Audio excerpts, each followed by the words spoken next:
नमस्कार, आपण बघत आहात RKS न्यूज। RKS न्यूजमध्ये आपले स्वागत आहे।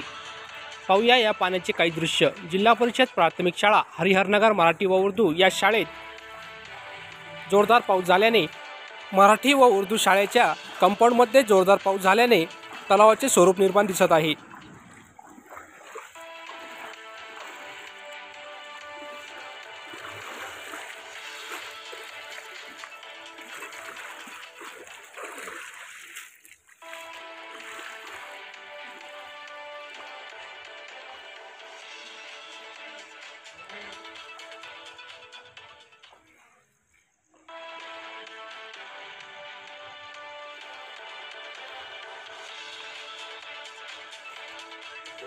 RKS न्यूजसाठी शफीक शेख, रामगढ़।